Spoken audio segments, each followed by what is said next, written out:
welcome, podcast listeners. It is episode number 337 of the Fret Talk podcast. You are here, joined by your host, Mr. BudgetPedalChap. This is definitely not a Gibson semi-hollow week. I'm almost certain that they did not create a 337. So we're out of the woods for another 2 weeks. Do we need to Google whether they did or not? I don't know. I mean, we did at the start of the last podcast, and I quite like that. But yeah, so you're joined by me, Mr. BudgetPedalChap. You're also joined, of course, by Mr. Matt Quine. Say hi, Matt. Hi, Matt. Wait, is this because you're Googling stuff that you're... Yeah. No. I'm almost certain there isn't. Yeah. I'm not trying to find the Gibson 337. I don't know what you're talking about.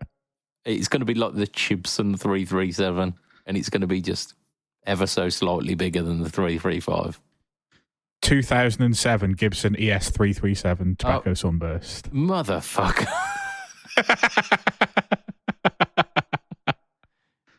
I mean, because we've got 339 coming up as well, haven't we? And then there's 345. So, yeah. I don't know. For a company that we, how do you say, scrutinise carefully quite a lot. We are definitely doing podcasts that mention their products quite a lot this month. But there you go. Yeah. So I'm just looking, and I think it might be a typo, because when you click on the link, the title of the guitar is a Gibson 337, but then underneath the photo, it says it's a Gibson 336. So I think it might be an ES 336 and not a 337. Beautiful. So this is not dedicated to you, Gibson. Damn it. Yeah. I'm going to guess, because I can't find anything else. It's just one website, and they're selling it. And then underneath, they say it's a 336. So, yeah, let's go with 357 they did, apparently. Oh, man. So we've got 339. So we've got like 50 episodes. Fuck. I won't remember that. It's all good. But I'll tell you who we are dedicating this podcast to. Our sponsor, affordable.co.uk. That was smooth, wasn't it? That was really smooth. It was until you said that was really smooth. Yeah. It's like in gymnastics where they like do the landing, but then like do a little kind of dip because they just lost the balance a little bit. It's exactly that. I am comparing myself to an elite athlete here. An elite athlete of podcasting. No, I wouldn't even make qualifying. I'm like, I am to podcasting what Eddie the Eagle was to professional winter sports.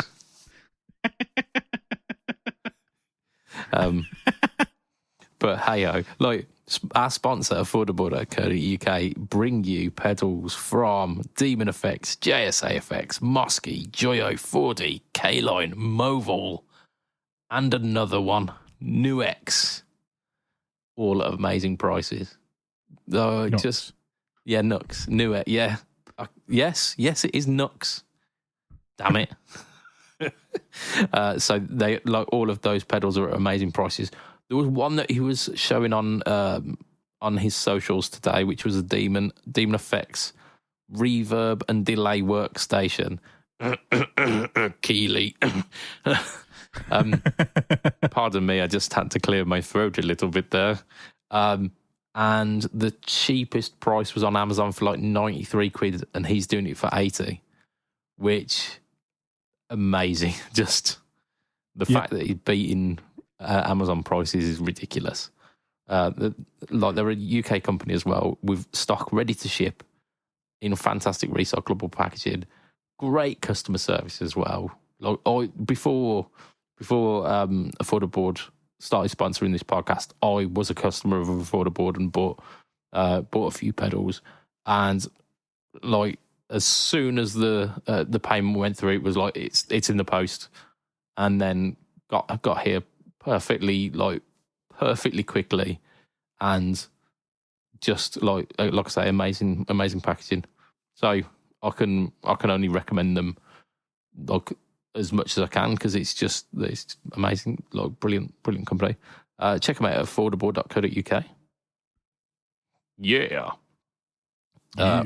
Maybe not if you're a certain Robert Keeley, but everyone else, check them out at affordable.co.uk. I mean, he can check them out. It's not like they're only sold on affordable.co.uk. Yeah, exactly. And I'm sure if our Rob Keels wants to stock the real thing, I'm sure he can sort out a little deal. Yeah. Oh, give him a call. So, I mean, I've done my customary pimping out this week. We of course start these podcasts with shit news of the week, and this week actually is quite barren when it comes to shit news because we've got so much to pick from. We have got like the fields of guitar news they overfloweth with juicy, succulent guitar bits. But we've found a shit one. We have found a shit one because they can't all be winners, can they? And it almost feels wrong to call this one shit news of the week, but it definitely is. That's Reverend. It's Reverend, a company which they make guitars that are actually like rather good quality, like decent spec. Their own proprietary pickups, which some of them have got those like 3-pole pieces, and like then the rest are blades. It looks cool. So Reverend guitars, generally speaking, thumbs up. However, they have an artist on roster called Mr. Billy Corgan. It looks like Uncle Fester these days. Definitely not the like kind of edgy, cool grunge kid that he once was. He's now he's now totally the opposite. Yeah, like he has fully he's like done a full circle on that one. It's like he's the other end of the spectrum. It like always looks grumpy as shit. Like just like sullen looking all of the time. Does look like Uncle Fester and very much leans into that in his stage attire. But it's not his stage attire that we're going to be discussing today. They have released another Billy Corgan signature. I know, hold the press. We were very big fans of the original one. Oh dear, we weren't. We definitely weren't. Definitely did not completely slag that one to the ground. I mean, it just had too many scratch plates. It was just just pick a lane. Don't go for like don't choose all of the scratch plates. Yeah. But that's it. It was what it was, and now this new one, the Drop Z. It's a better looking guitar. Absolutely. But there's a reason why we are calling it shit news for this week. So it's a better looking guitar because it's got like more of a kind of traditional look. It's got a single scratch plate, which is quite nice. Yep. They come in 2 colors as well, and the blue, like the dark blue one, very reminiscent of the their third album, the Melancholy and the Infinite Sadness. It's got like the kind of the moon and star engravings on the pickups, which it looks really cool. It kind of ties in with that. There's also a white one as well, and Billy Corgan at some point went on record as saying guitars that have got white paint on sound better. So, of course, of course they do, mate.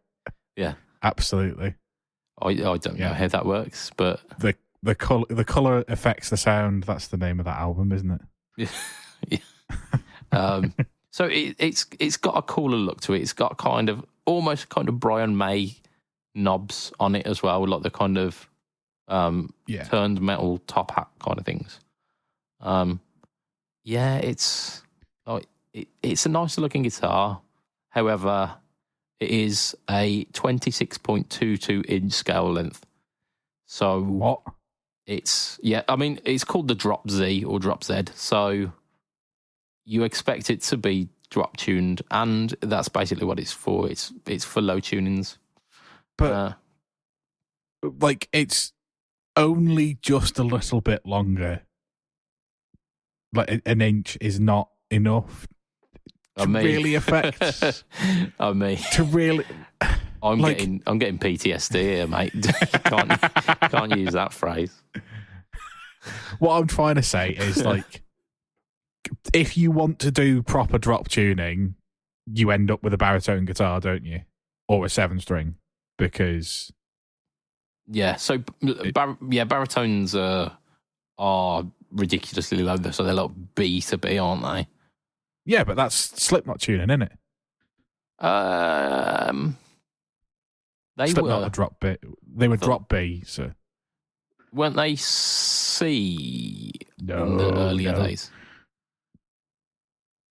Certainly, all of the Slipknot stuff that I know is drop B. The likes of Wait and Bleed and Duality and that kind of. But drop B is C standard with a dropped B. Yes, I suppose. So actually, yeah, it is C to C, but with a B. Yeah, whereas like B standard's an extra tone below for on everything everything. Else. I imagine this kind of sits in between that, so you can kind of play between maybe like C sharp and standard and get away with either way. But I mean, at that point, C sharp is just half step down and then drop, isn't it? Which is what a lot of bands will do, and they just put heavy top strings on. And I guess like this being an extra inch will give you a little bit more stability, maybe. Yeah, it prevents it from being all floppy. But it's going to be so weird to play. Like obviously, if you're used to playing 24.75 or whatever it is, or 25.5. Yeah. Like 26.22 is just going to be weird. It's only an extra inch on top of it, which an inch isn't really a lot. Oh, we're going back to those phrases again. I thought you said we weren't allowed to use that phrase. Yeah. I thought you specifically forbade me from using that. Yeah. So, but, so I'm thinking, like, because it's only an extra inch, you're not going super, super low, but it might afford you, like, if you were putting a standard scale length guitar and you were trying to do Slipknot with it, then you're going to get, like, really floppy strings unless you're using ridiculously heavy strings, which you then have to alter everything. You have to cut the grooves for the nut and like recut the slots on your Tune-o-matic bridge or on whatever bridge you're using to fit with it. So I'm going to sound a bit weird now because I have no idea what Smashing Pumpkins most of their music is, but is it technical guitar playing? No, not at all. No. Not, okay. Well. Right, okay. I mean, it's probably unfair of me to say that it's not technical in any way. Like I say, think the kind of alternative and grunge movement. Possibly more towards the technical side of that. So my thought here is most people get really, like, if you are trying to play in a technical way, you tend to place your fingers exactly as close to the frets as you possibly can. And if those frets are all of a sudden a third of an inch further apart at the lower strings and an eighth of an inch further apart at the very highest, is that not going to throw your playing out and you're just going to end up playing duff notes? Because like it's a bigger gap between well, I suppose if you're a Gibson player, it's basically an extra 2 inches, isn't it? And if you're a Fender Scale-like player, it's an extra 3/4 of an inch. Yeah, so the original Billy Corgan was Fender scale length, and he also had a Fender signature, so I assume he's used to that. Yeah, and he's quite a tall chap as well, so I imagine it's not going to be too much of an ask for him to reach that little bit further. But yeah, it's not like you're not talking like Dream Theater levels of technicality. But yeah, and I think this is where, as we mentioned, when what's his name was going for the part in this band, where I had mixed the Smashing Pumpkins and Dream Theater up. I think that's where I might be going again. yeah, they're definitely like. So I think like kind of like Soundgarden, like that kind of. So it's like there's definitely music theory there. Like there's kind of technical in terms of like songwriting flex. Yeah, but it's like it's not overly flashy guitar playing. But because it's like the grunge movement, isn't it? Like everything's a bit sloppy and a bit free form. It's more about the expression of the angst than it is about the technicality of the note placement. Yeah. Okay. Yeah, I mean, it makes sense, and like I say, I think maybe then for Smashing Pumpkin fans, who I assume are going to be the only people looking to buy a weird scale length Billy Corgan signature model, like great, but like I don't think any normal person is going to buy one of these unless they've been crying out for the last 20 years for someone to make a 26.22 inch scale guitar. Yeah. I mean, it's an odd one, isn't it? It's a bit of an odd one. Like how long? Like what was it? 1950 the prototype for the Telecaster? I don't know. It sounds about right. I think it was 90. So we are now, what's that? 74 years. And if we haven't made a guitar with this scale length in 74 years, was there really a need for it? I mean, this is coming on the same day that Lee sent you a video of a guitar that had frets that weren't not frets. Yeah, they were. They looked like pasta, basically. It was wiggly. Yeah, they were cooked pasta. They were not straight, not like dried spaghetti. It was like cooked spaghetti had been just draped, not very carefully laid across. The fretboard. Yeah, they were told that you needed 22 of them, and they just kind of threw them in a general direction and went, that'll do. Yeah. The True Temperament fretting system. Yeah. It's an odd one. It's definitely an odd one. It's pointless. Come at me. Yeah, there's a company that might want to do that. Yeah, come at me. Yeah. Go on, sue me for defamation. I would prefer to play this than I would a guitar with True Temperament frets. Yes, absolutely. Yeah. 100%. So there you go. That's our shit news of this week. We've finally got to the bottom of that Billy Corgan is not like a technical shred machine. And he'll go back to being a technical shred machine in my nut mind before the next episode. Don't worry. It's like episodes of any sitcom where it's like it just resets after the episode. Yeah. So that's our shit news of the week. We have got some news. I say news. Us news, and what we've been up to. Yeah, that's.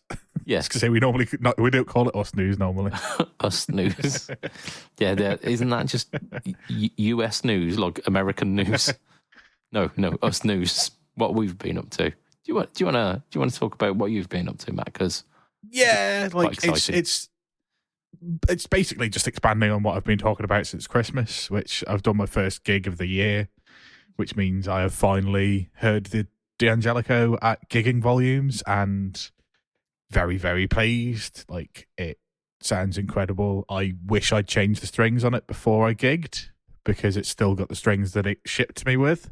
Oh, okay. And they're not coated strings, and I'd obviously spent a good while playing that guitar, and I've got terrible corrosive sweat. So by the end of it, like, I could hear the tone of the guitar getting darker throughout the gig.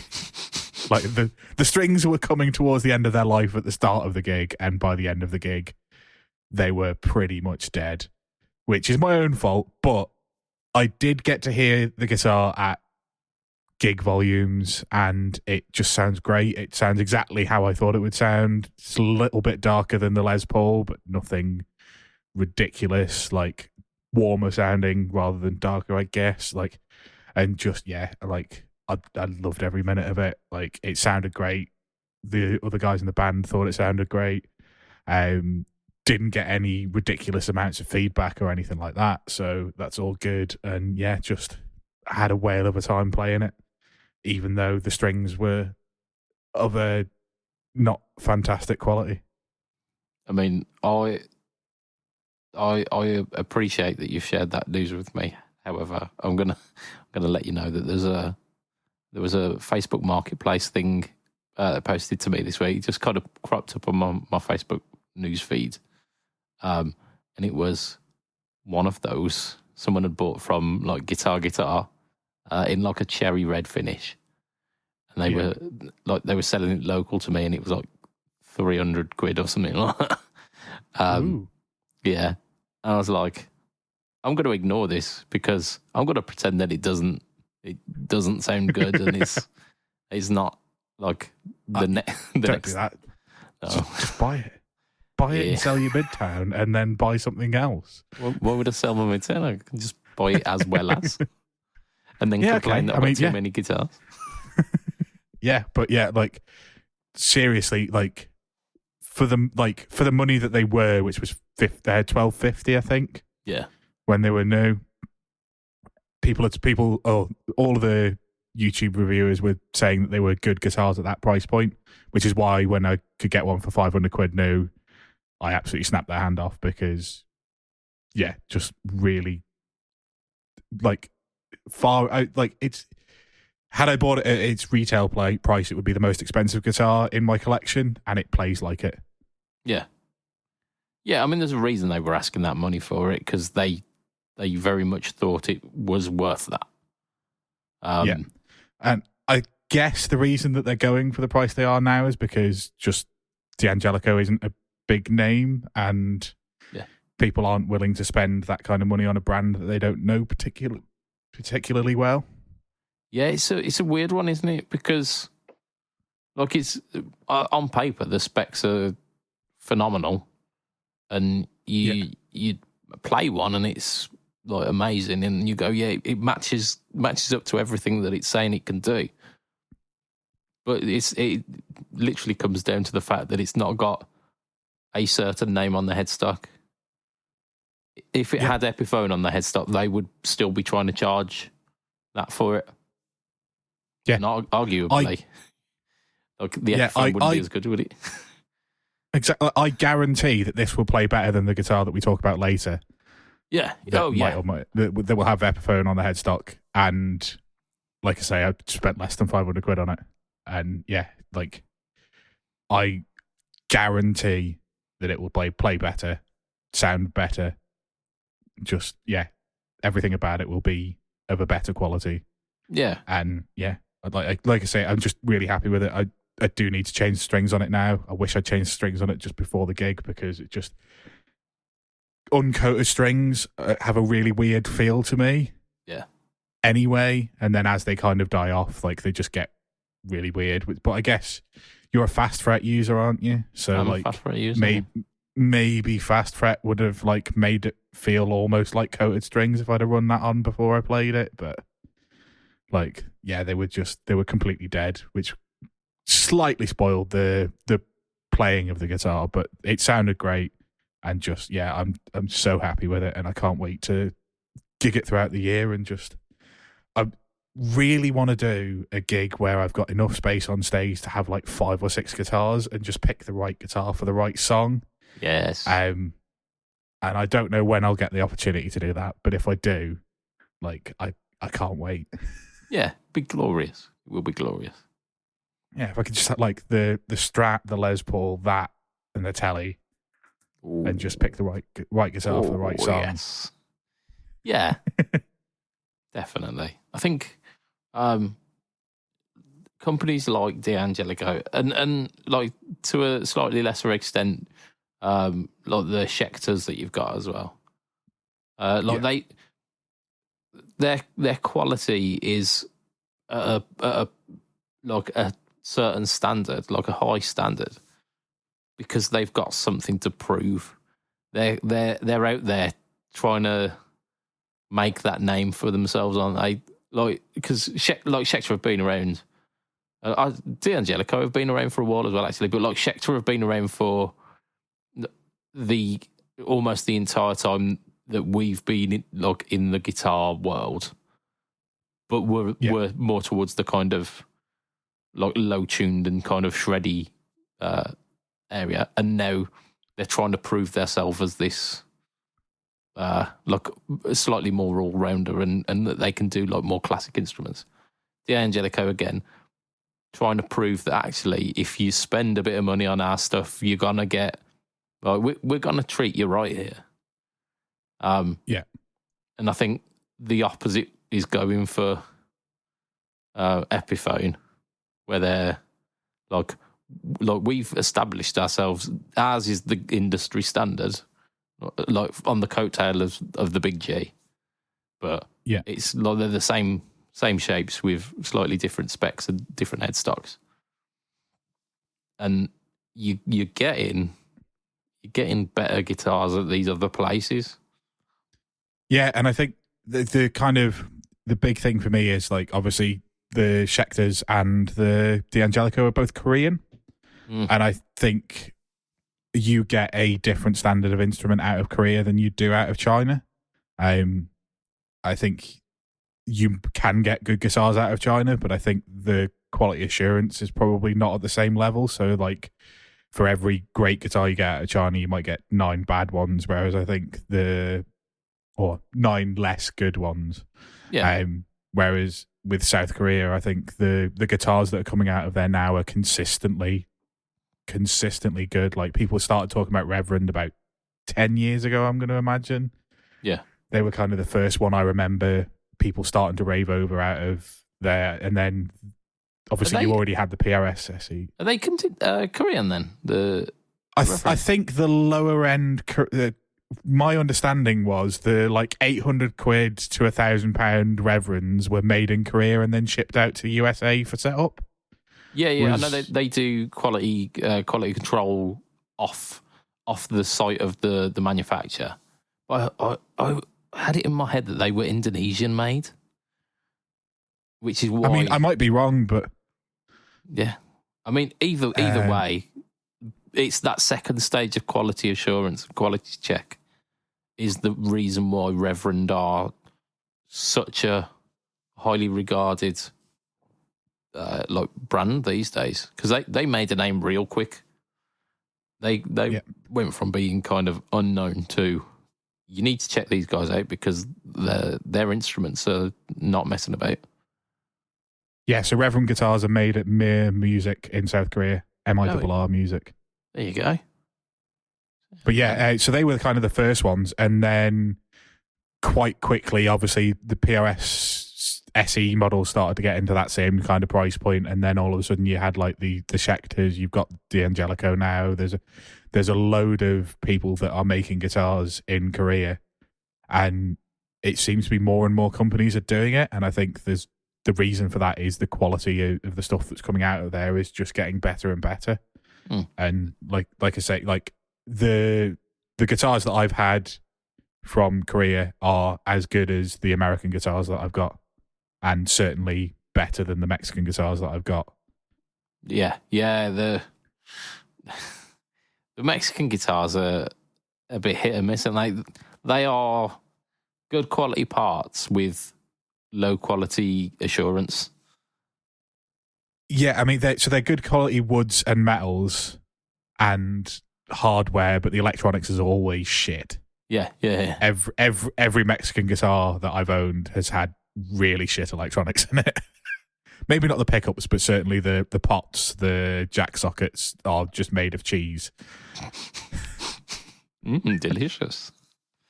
Delicious tone. Yeah, I mean, but like, when I first started playing guitar, kind of around the early 2000s, a lot of the Epiphones were Korean made, and like they're considered now.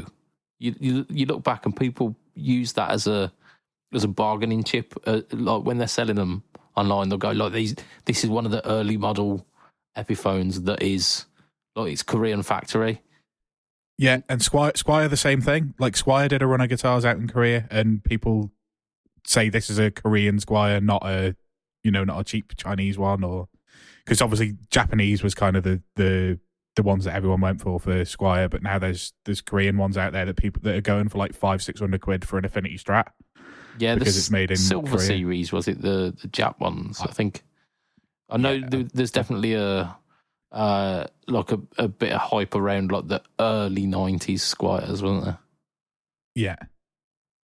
But the problem, I heard the problem with those was the fact that they were getting so good that they were giving the American and the Mexican ones a run for their money, and Fender went, no, we've got to stop this. Like we're devaluing the the American made ones. So. Yeah, absolutely. But that's just going to kind of prove the point that the stuff that's coming out of Korea is really good quality stuff. Like I've got no issue with any of the Indonesian stuff as well. Like I think my Classic Vibe is Indonesian, and that's brilliant. Like the Classic Vibes are fantastic. If the quality control maybe is hit or miss sometimes, but the parts are quality. Like they're using those unbranded tone riders. What? Unbranded, very nice sounding pickups, and like the pots feel quite smooth, and the hardware feels quite smooth. So it's all like it's the cheaper quality production, but decent quality parts makes a difference. It's almost like an Affinity series that you would have had 10 years prior, and the mods that you would have done to it already kind of from the factory. Yeah. So it's good. It's good shit. Speaking of quality guitars, it's worth mentioning this one. There's a bit of NAMM news that I've been really excited about this week, and it kind of is a spin-off of stuff that we've talked about on this podcast before.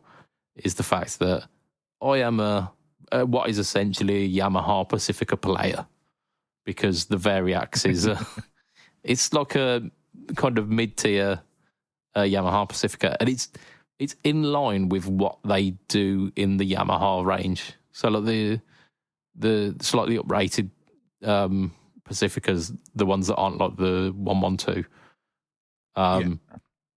is it's kind of similar quality to the Variax. I know the Variax has got the fancy internal gubbins, but it's basically like a £400-500 guitar with like some fancy switching stuff in it.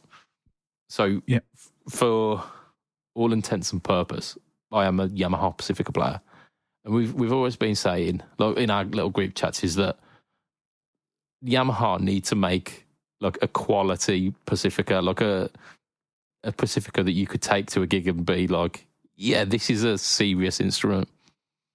And I thought that day would never come, and it's now here. So they have just before you go on, like I always thought that's what the AZ series basically was. Like it was basically posh Pacificas. But I guess it was so far removed from the Pacifica in terms of the specifications and the other bits and bobs that kind of go along with those AZs that I guess it was a bit far removed. So they've decided that maybe that's not the posh Pacifica. Yeah, the AZ is Ibanez, And oh fuck, there we go. That'll be why the Yamaha aren't pushing the AZs. I mean, it'd be really nice if they did. And it's kind of the reason why I considered the AZ series is that they do all of the things that I wanted the Pacifica like to do. And in a very similar package, it's like a traditional feeling neck, stainless steel frets, roasted necks, HSS with some additional switching. And it does that. And I never pulled the trigger on the Ibis because I played a few and it was just like, it's not quite, it's not quite gelling with me enough for me to go, okay, I'm going to jump in with both feet on this one. There was just something slightly missing, and I don't know what it was. Whether it was the ones that I played weren't particularly set up to my exacting standards, or if it's like the neck profile's not quite right for me, or what, I don't know. But it was just not quite there. But the Yamaha Pacifica neck profile is a profile that I really like. The fretboard radius, the kind of frets that they use, all of those things are basically the spec that I like, and it's one that I've spent so much time using that I'm familiar with. So then they're doing a made in Japan Pacifica Professional, which is, mwah. I mean, it's not perfect. Let's just put that on the table straight away, because the look of the Variax it's an interesting one because it's got the 4 controls on it. Yeah, but I think it works because it's got the 4 controls. The pick guard extends a little bit further, and it's got a look to it, and I really like the look of the Variax. It's like a modern Stratocaster. Even if we look back at the Pacificas of earlier years, the pick guard very traditional looking. It had a humbucker with a surrounder around it. It's got a kind of traditional look. They've altered it a little bit for these Pacifica Professionals, where it doesn't quite look right. It looks like the pick guard's been chopped off, and it's just not quite there. And I don't know. The look of the pick guard being chopped off is the Pacific. That's the Pacifica thing. The only way to tell the different year of the 112Vs was always they changed the pick guard. No, sometimes it would go right the way back to the bridge. Sometimes it would come down halfway through the humbucker at the back. Sometimes it would go between the humbucker and the first single coil. The pick guard shape was kind of like the unique thing of the Pacifica in terms of, like I say, it was the way to tell what year you had. Yeah. And that was generally the only thing they updated for about 10 years. And they used to, my 112V, so I got one, would have been about 2007. And we got a brand new one for 129 quid. Nice. Because they just released the new ones at 199. And the only difference in specification at all was the colours that it was being sold in and the shape of the pick guard. Yeah. I remember because I had a friend who had I think again like a 112V, and it was like Daphne blue, I think, and it had an aged. It might not have been an aged white pick guard, but it was definitely aged by the time I saw him playing it. Because he put time into that guitar. He put time into it. In fact, my original set of Tex-Mex pickups where I had 3 single coils, and then I bought a DiMarzio humbucker and took the bridge pickup out and made it an HSS guitar. I gave him the bridge pickup because he wanted something a bit more snappy for his neck in the Pacifica. And was like, I'm thinking of buying this pickup, that pickup. And I went, I've got a Strat pickup. It's decent. Do you want it? He was like, yeah, I'll go for it. And then the next week he had it installed in his guitar, and he was like, I just need to say thanks, man, because it's doing the exact tone that I wanted. And like he played it and it sounded phenomenal. I was like, shit, I gave that pickup away. But like, just props to the man. Yeah, so I remember it like a certain pickguard. It looked cool, and the humbucker had a surround on it as well, which kind of it frames it a little bit better than this, where the humbucker kind of is intersected on both sides with the pickguard. I'm not sold on these inlays as well, which is just like a weird line. Yeah, why didn't they just go with the dots that are on the normal Pacific? I suppose because they're supposed to look professional. Yeah, like if they would have done something else. I'll tell you what I really like in terms of inlays is like those kind of Gretsch ones where it's like a little semicircle at the top. I think that would have been quite nice. But these ones just not quite there. But they have so 2-point trem, which is wonderful because 6 screw trems are basically worse than useless. Yeah. Like we've still not talked about the pickups. We'll talk about them a little bit later because they're supposed to be special. Stainless steel frets, roasted neck. Yeah, just it's like the specifications on paper are there. It looks all right. I could probably work my way around to liking it, but it hasn't. Like it's not initially gripped me. Oh, it's got a truss rod adjuster at the heel as well, like one of the like rotor ones, the like ones that you stick like in my Schecters. Yeah, and that all guitars should have the correct. Yeah, it's the correct way to do a truss rod. Yeah, it's where they should be. Like it doesn't ruin the headstock. You don't have to take the neck off to adjust it. That's how it should be. Yeah, and they're incredibly easy to adjust because it's just you find an empty hole in the wheel, you jab something in which is bar shaped, and you turn it. Like it's got enough leverage on it. And you're never going to overdo it because the maximum you can do is about a quarter turn. Yeah. Yeah, it kind of it stops you from doing ridiculous adjustments on it. Yeah. So, I just remember the first time I saw somebody adjusting a truss rod, they did it with a fucking drill in a and they turned it about 9 times, and I was just like, what the fuck is going on here? Like I don't know much about this, but everybody has told me don't mess with the truss rod yourself. And this person's there with a fucking drill. Yeah. Just like, a bit more. I think that might be it. And then looking down the fucking, holding the guitar from the body end and just looking down the neck. And I'm going, I don't think this is right. No. Look, none of what you have done is the good way to do this. So just please stop. Yeah, you do a quarter turn or you do 2 quarter turns at a time. Just to until you can start to feel it's a bit loose, and then you give it a little bit more on so that it just adds a little bit of tension on it, and then you're like, you're sweet. You're absolutely sweet. And you check your points, you check the amount of relief in it, and you're good. It's not difficult. It's really not difficult. Yeah, but you also don't need a Black & Decker. No, like the drill needs to be as far away from that truss rod as possible.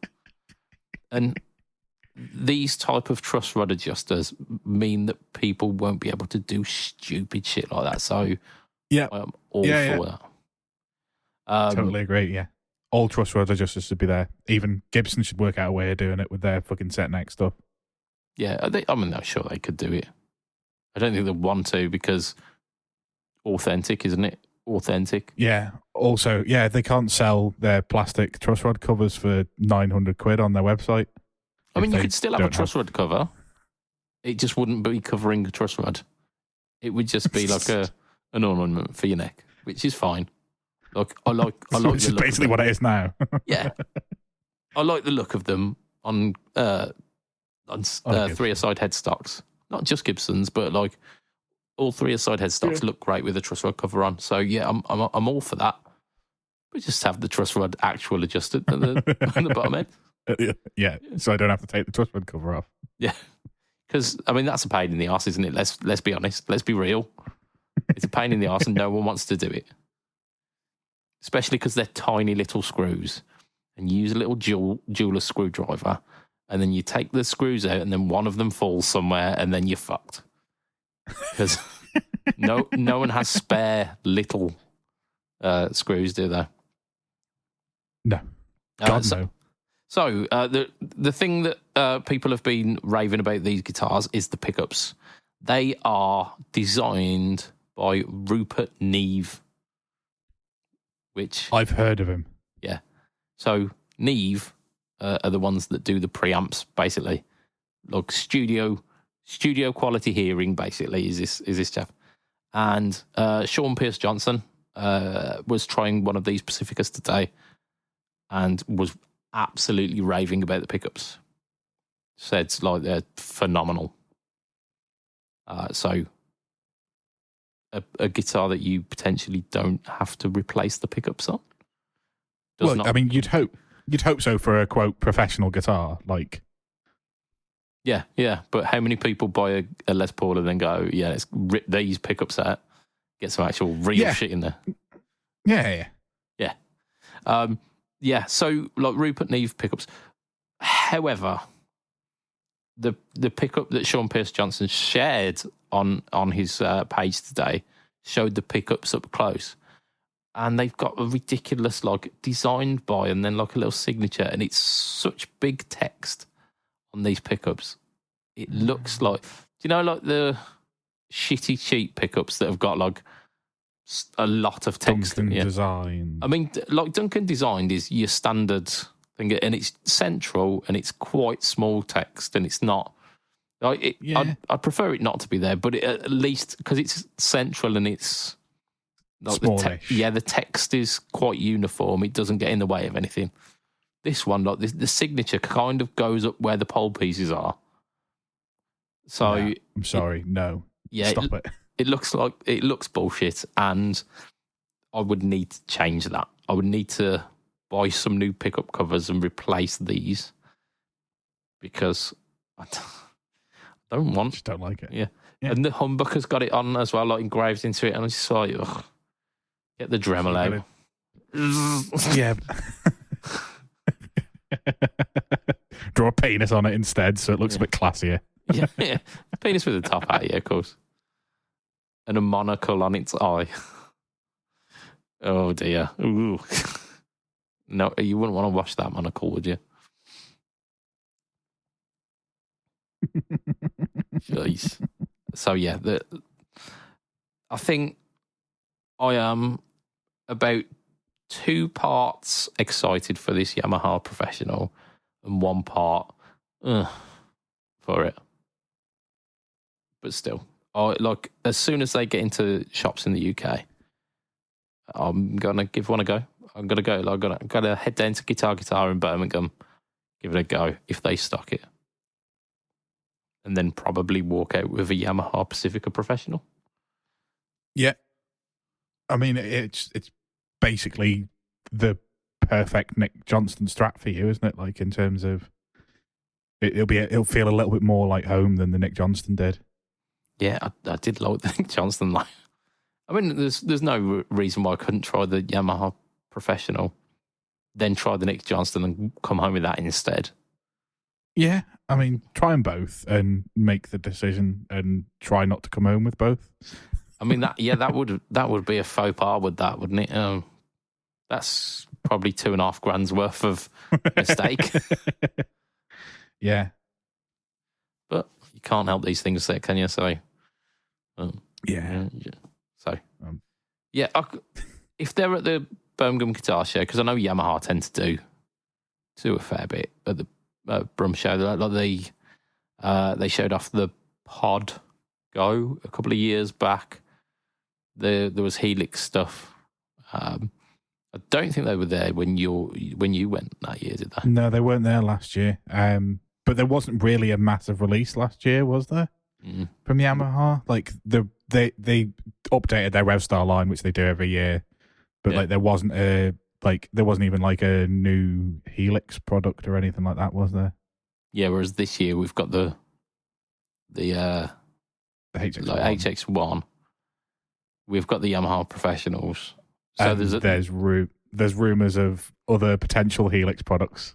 There are, aren't there? I mean, there's been a little bit of a price drop in the American market for the across the Helix line, and the justification for that was that the part shortage, which has caused the prices to go up, has suddenly vanished.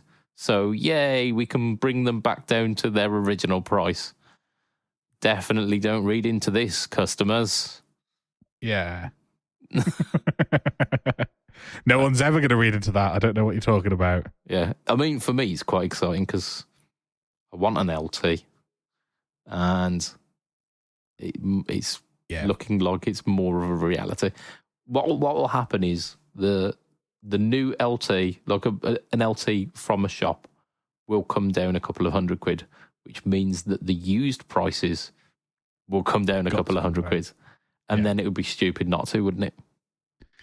Yeah, look, the gig that I did this weekend is the first time where I've ever been so fed up at taking gear out of a venue afterwards that I've gone, why the fuck don't I just run like an all-in-one board and a single guitar?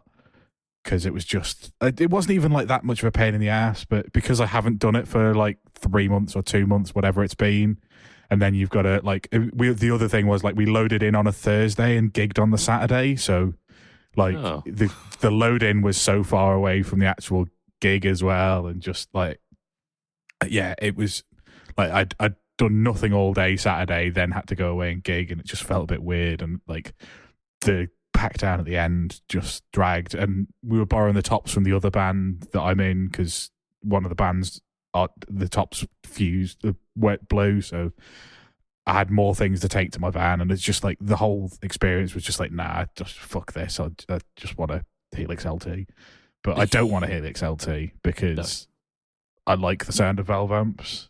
Yeah, but at the same time, the Helix LT would be really good with the Variacs, which you're getting rid of.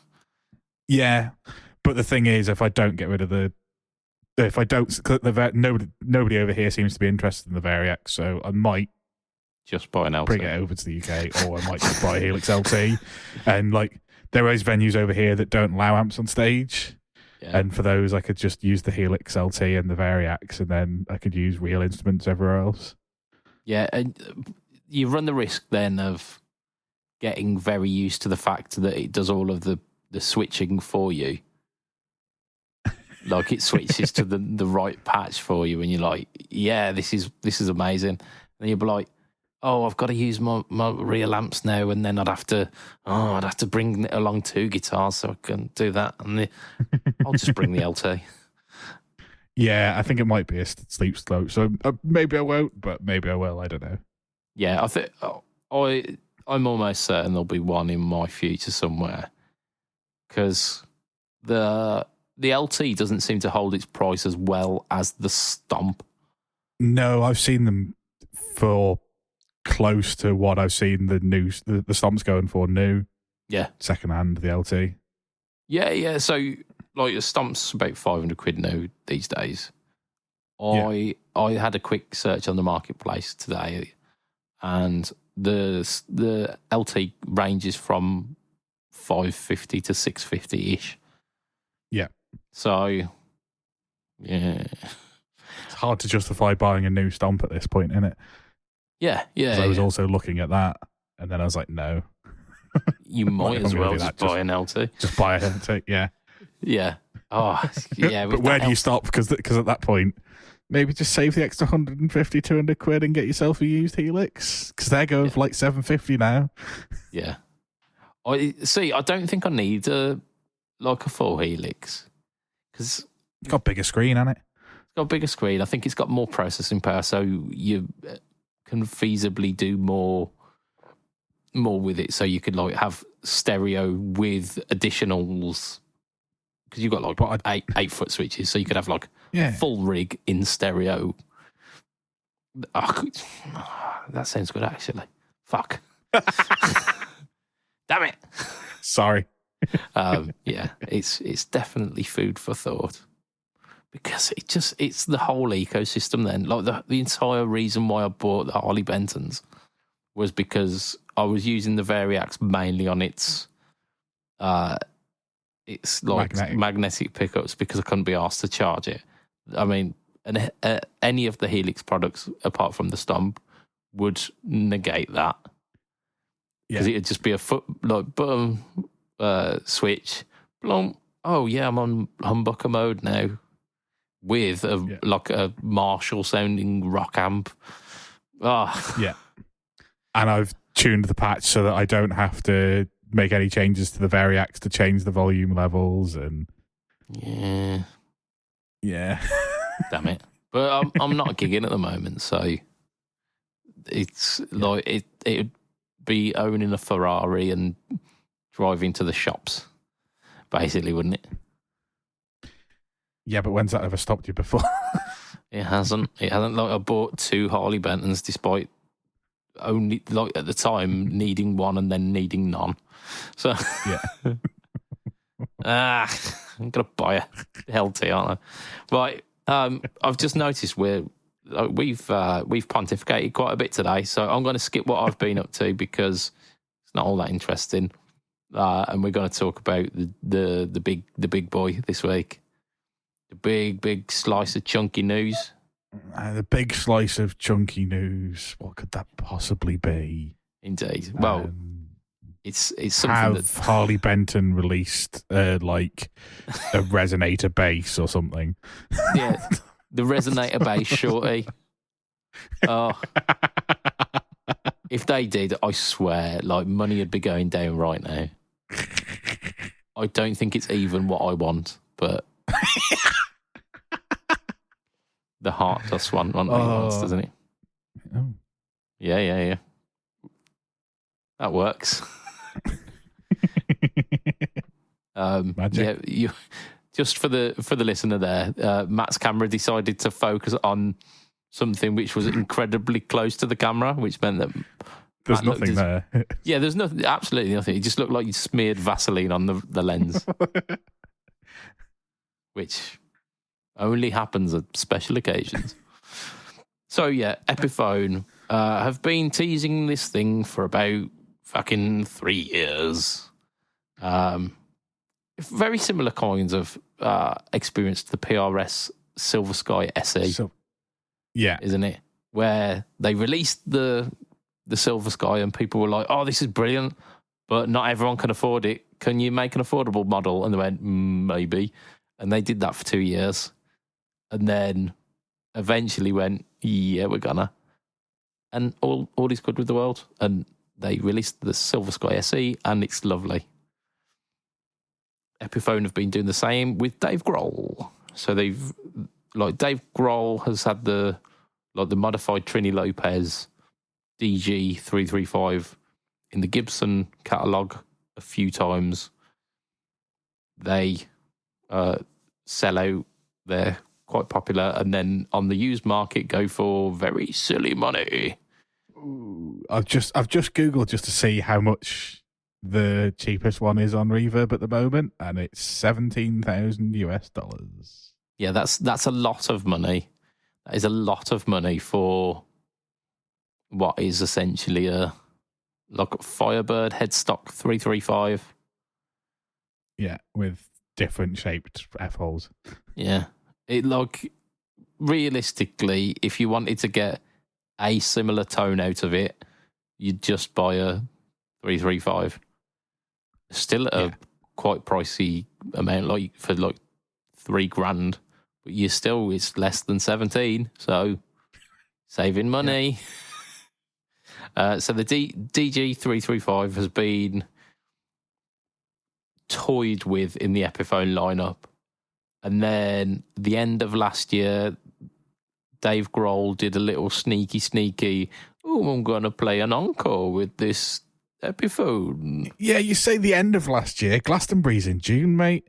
It's not even the second half. The end of last year. It's not even the second half of the year. Okay, so like the majority of last year. Yeah, it was probably around February when he first started doing that shit.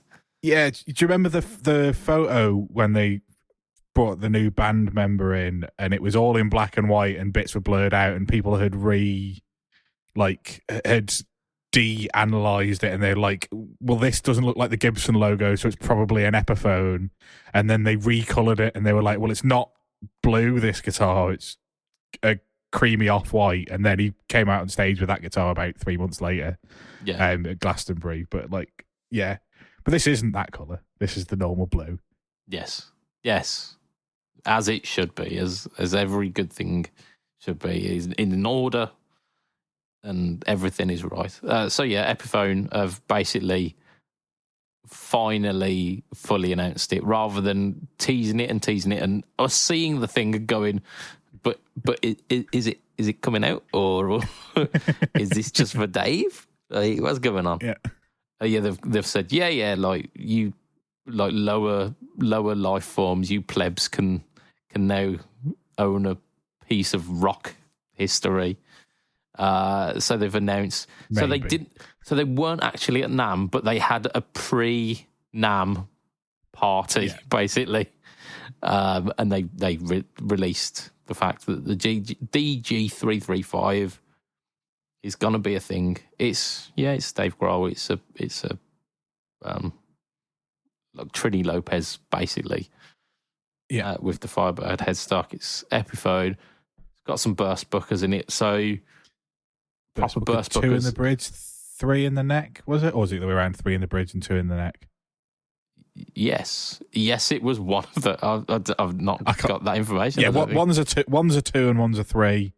I was reading about it, but like, we still don't know how much it's going to cost. So yeah, it's saying like Gibson burst booker pickups, CTS parts, switchcraft toggle, Mallory caps as well. All of these things, like, it's not just it has a capacitor and will definitely have a switch. So the fact that they're like qualifying thing things means that cha-ching, cha-ching, cha-ching. Oh yeah. Really don't. Yeah, like, I was holding out going, do you know what? The White Wolf was, I think it was 899 when it dropped, and it very quickly dropped to like 750.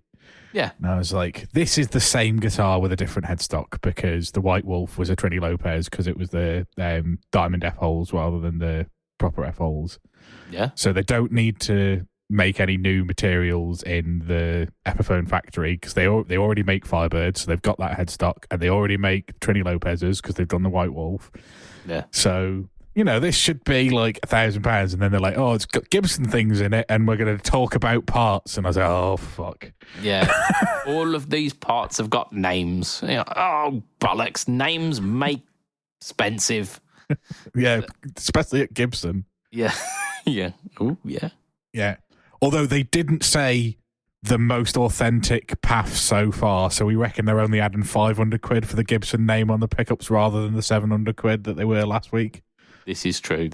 We're not talking $1,000 just for the pickups, but we are looking at an expensive guitar here, aren't we? We're looking at almost certainly. So we're definitely over the grand mark. We're definitely past there. 1,200 is kind of the benchmark for like Bonamassa signatures and Slash signatures and all of those kind of things these days. Yeah. And they've been cock teasing this one for a while. Well, they've done so many Slash signatures that they're not that special anymore. The same with Bonamassa. The Dave Grohl is a bit special because they've never done it in an Epiphone line, and the Gibsons, they do like runs of like 500 or 1,000 every 5 years or whatever it is. So yeah. So this is gonna be more than the fucking Greenie Moore Les Paul. Yes. So the Greenie Moore was 1,500, wasn't it? Yeah, and that's where I want this to sit. Like, I mean, realistically, I want it to sit at 499 because that's where it fucking belongs. But I mean, yes, it does. Yes, but like, I think that they're gonna, surely at some point someone's gonna go, 1,500 quid is probably the max you can charge for an Epiphone, even in Gibson land. Surely. I don't know. They have been huffing some paint for quite a while. So I've put it out here like on the internet for everyone to see. I've put my prediction out at 1,800. You're still holding out hope for 1,500. Yeah. I think... Really? Yeah, well, like we said, if it was 500 quid, we'd both buy one. I don't think... Immediately. I don't think we'd even have a chance because I think they'd be sold out before we could even have a go. Yeah. If it was 700 to 800 quid, I'm out. But you'd be like, yeah, go on. Yeah. And then we're talking $1,000 is the nope zone, basically. Yeah, I mean, by the time you get to $1,000, I'm not paying $1,000 for an Epiphone. That's just, I will never do. Like, you're going to struggle to get me to pay $1,000 for any guitar. I certainly wouldn't do it for a Chinese-made Epiphone that is not going to be as good quality as some of the other instruments that I own. But if it's once it gets to 1,500 quid, it gets to I wouldn't even bother playing one if I was in a guitar shop and it was on the wall, because what's the point? Yeah. The only thing then is if you try it and you really like it, you know that you're not going to buy it anyway. So you're kind of torturing yourself a little bit there. At £1,000, if it blew me out the water, and it played better than any guitar that I've ever owned before, then I would consider it. But like, I would sell something first. Whereas at this point, if 1,500 to 1,800 quid, I'm never ever paying that for a guitar.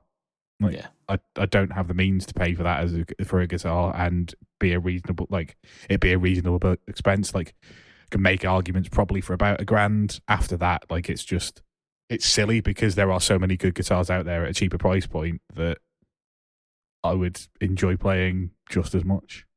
Yeah, I think that's it, isn't it? The fact that they will sell. They will sell because of... Oh, absolutely. They've been kind of teasing it. The moment that they released that splooge, like, so many people are going to just drop their wallets and just be like, whatever money you want for this, I will pay. But, yeah, I think we might even see I'm thinking it's going to be the highest price Epiphone we've ever seen. It's like so bad that grammar melts away. I would like to think they wouldn't try and hit the 2K mark for it, but we're now at a point that I don't know how far they will go with this. Well, that's the thing. Like, we have just been constantly disappointed by Gibson and Epiphone in their pricing strategy for 5-6 years now. Like, they briefly did that £99 Melody Maker style Les Paul thing that people thought, oh, maybe, they're still in touch with the real world. But other than that, like... Yeah. That was their last hurrah, that was their last... Like, we'll do something sensible, and then since then they've just skyrocketed. But for the sake of fairness, Fender last year released a Tom DeLonge Strat for over $1,000, and it's a single pickup, bolt-on neck, poly finish, Mexican made guitar. Yeah, and the quality control was shit on them. Yeah, I'm not suggesting for a minute that Fender are any better. Yeah. Like, but more consistently, Gibson and Epiphone are getting the price wrong. Yeah, and I think at least with Fender, you do still have the classic vibes coming in at less than 400 quid. Yeah. In the Squire range specifically, not particularly in the Fender. Like, I know that certainly the Fender signature models we rag on just as much because, like, since the Ed O'Brien and the Brad Paisley and the Hendrix signature Strat. Hendrix one. That's probably 5 years ago at this point, thinking about it. But they started charging over $1,000 for Mexican-made signature models. We went, "Oh, that's a bit steep." But yeah, I think Gibson and Epiphone, just since that Melody Maker Strat thingy, Les Paul thingy that they did for £99, their pricing strategy has just seemed bonkers. And like in the last 12 months, they've started consistently charging over £1,000 for every Epiphone that we've talked about, which just seems insane. Yeah, I mean, apart from weirdly the White Wolf, like that would come out of left field of like £800. And you're like, but actually, yeah, that's legit. That's pretty cool. Yeah. Which is why it won guitar stuff of the NAMM for the guitars.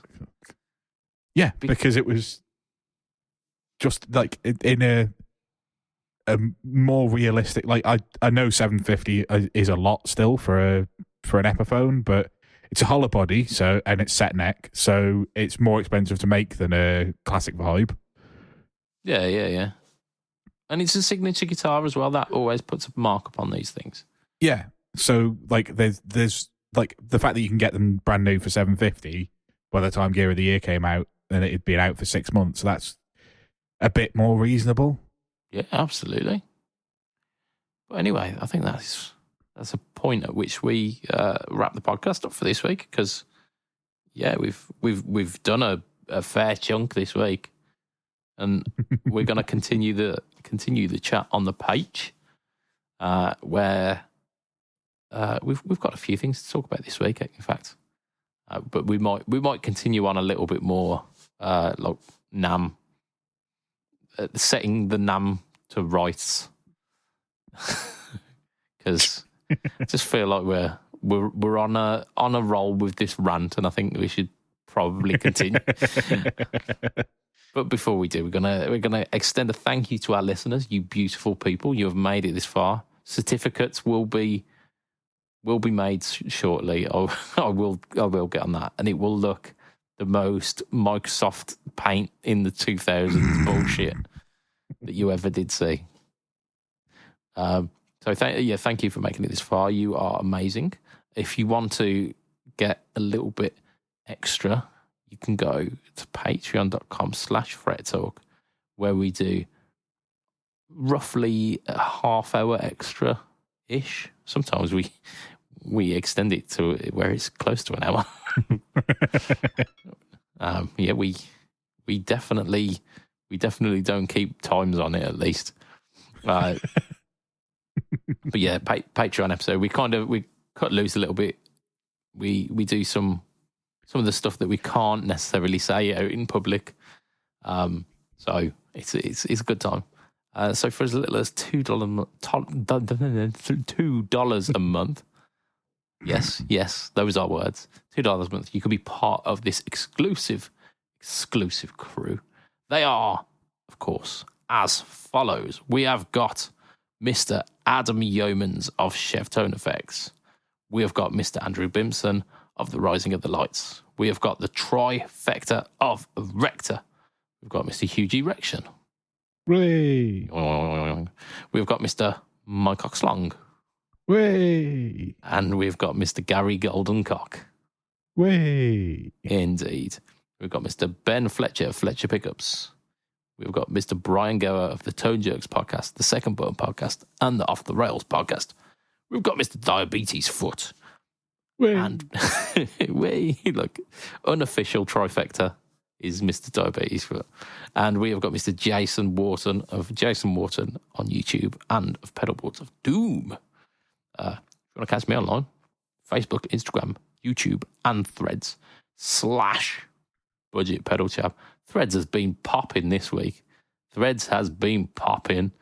I followed a trend, and it got good response. So go on Threads, find out what all that's about.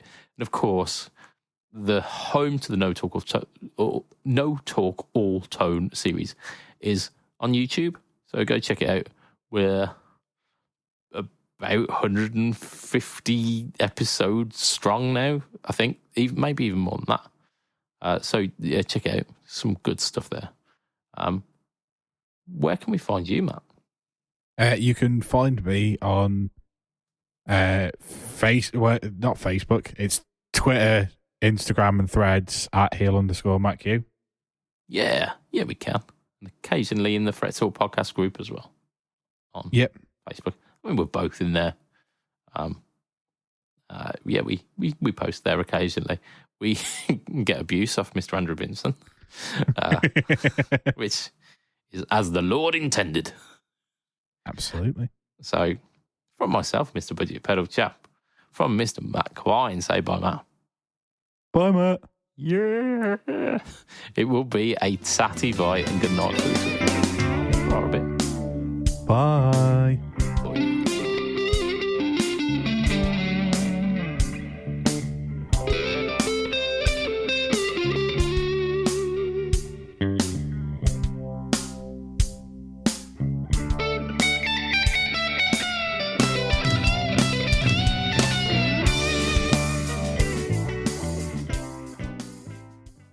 I replaced my rooster with a duck. Now I wake up at the quack of dawn. Whee! It's fucking horrible.